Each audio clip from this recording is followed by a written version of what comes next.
Hello guys. तो दोस्तों, जीवन में कितने पल ऐसे आते हैं ना जिन्हें हम दोबारा जीना चाहते हैं, या यूं कहूँ कि बस आराम से बैठकर उस पल को महसूस भी करते हैं तो कितनी खुशी मिलती है ना। मानो दुनिया की बाकी चीज़ें तो व्यर्थ ही हैं, दुनिया की बाकी चीज़ों में वो मज़ा ही नहीं आता। तो दोस्तों, ये जो स्टोरी मैं सुनाने जा रही हूँ, ये स्टोरी मेरी खुद की है, जो कि मेरे दिल के बेहद करीब है। तो दोस्तों, बात उन दिनों की है जब मेरे 12th के एग्ज़ाम कंप्लीट हुए थे, लेकिन रिज़ल्ट आना अभी बाकी था। अब मैं पूरी तरह से फ्री थी, तो मैंने सोलो ट्रिप का प्लान बनाया। पर वो कहते हैं ना कि जैसा हम सोचते हैं अगर वैसा ही हो जाए तो क्या ही कमाल हो जाए। मैंने मम्मी पापा से बात की तो मम्मी पापा ने साफ साफ मना कर दिया, पर मैं भी ठहरी जिद्दी। मैंने भी बोल दिया मुझे जाना है तो जाना है और मैं जाकर ही रहूँगी। खैर, काफ़ी रिक्वेस्ट के बाद मैंने फाइनली मम्मी पापा को कन्विंस कर लिया और चल पड़ी अपनी पहली ट्रिप पर, टू केरला। क्योंकि मैं ऐसी जगह जाना चाहती थी जो दिल्ली से दूर हो और थोड़ी शांति हो, क्योंकि एग्ज़ाम की वजह से माइंड में बहुत स्ट्रेस था और मैं अपने कॉलेज स्टार्ट होने से पहले अपना सभी स्ट्रेस ख़त्म कर देना चाहती थी। फाइनली मैं स्टेशन पर पहुंची और निकल पड़ी अपने पहले सफ़र की ओर। मैं लगभग 2 दिन ट्रैवल करने के बाद फाइनली पहुंची केरला और वहां से अपने होटल, क्योंकि यार बहुत ज़्यादा थक गई थी मैं ट्रैवल करके, और वैसे भी होटल पहुंचते पहुंचते भी शाम हो गई थी मुझे। खैर, अगले दिन मैं निकली अपने ट्रिप के लिए और फिर वहाँ सबसे पहले पहुंची मैं बीच पर, क्योंकि दोस्तों केरला के बीचों की खूबसूरती देखते ही बनती है। मैं वहाँ पहुंची और मैंने खूब इंजॉय किया वहाँ पे। इंजॉय करने के बाद मैं जैसे ही जा रही थी तभी मेरी नज़र एक लड़के पे पड़ी जो मुझे काफ़ी टाइम से देखे ही जा रहा था। लेकिन उसे देखने के बाद मैंने उसे पहचान सा लिया, लेकिन मुझे कुछ याद नहीं आया कि मैंने इसको कहाँ देखा है। फिर मैं उसको इग्नोर मार के सामने वाले कैफ़े पर पहुंच गई और वहाँ बैठकर मैं सोचने लगी कि यार मैंने इसे देखा तो है, बट याद नहीं आ रहा कि कहाँ देखा है। तभी वो लड़का मेरे उसी कैफ़े में आया और सीधा मेरे पास आकर बोला हाय। मैंने बोला हाय। बोला पहचाना? मैंने बोला नहीं। बोला लगता है तुम्हारी याददाश्त को कमज़ोर हो गई है।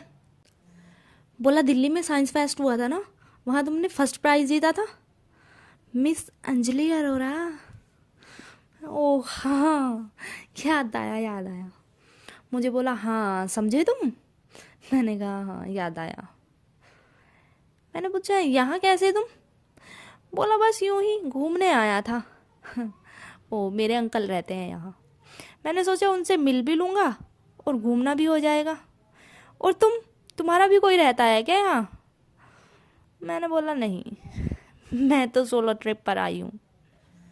बोला अच्छा, अच्छी बात है। फिर मैं थोड़ी बहुत बात करने के बाद वहाँ से चली आई। अपने होटल पर पहुँची। अपने होटल पर पहुँचकर सोचने लगी कि यार मैंने उस फेस्ट में इसे कितना भला बुरा बोला था और इसने आज मुझसे कितने प्यार से बात की, कितने प्यार से मिलाए मुझे, और मैंने आज भी उस बात के लिए इसे सॉरी नहीं बोला। और मुझे आज भी याद है कि 2 साल पहले साइंस फेस्ट था जिसमें कई स्कूल के बच्चों ने पार्टिसिपेट किया था।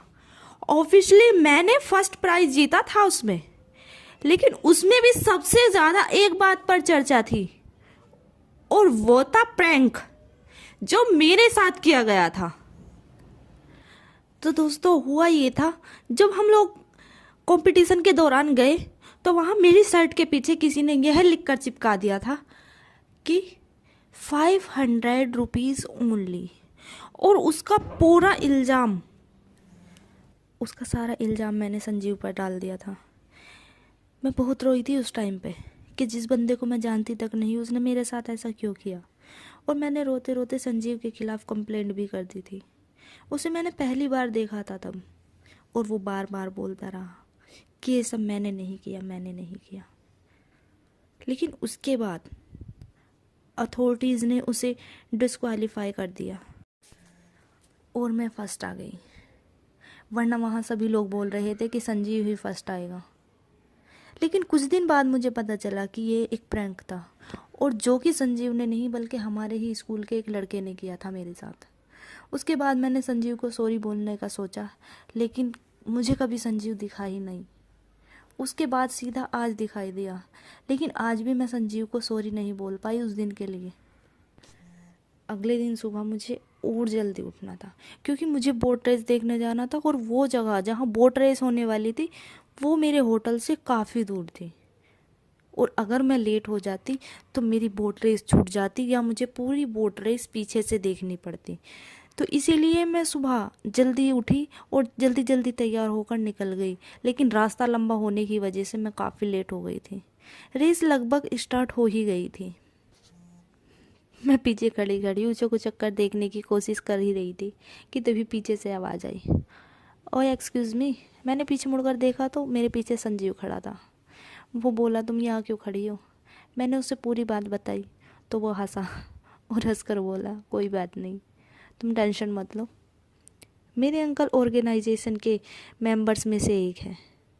और फिर वो मुझे आगे की रो में ले गया और हमने वहाँ से पूरी रेस देखी।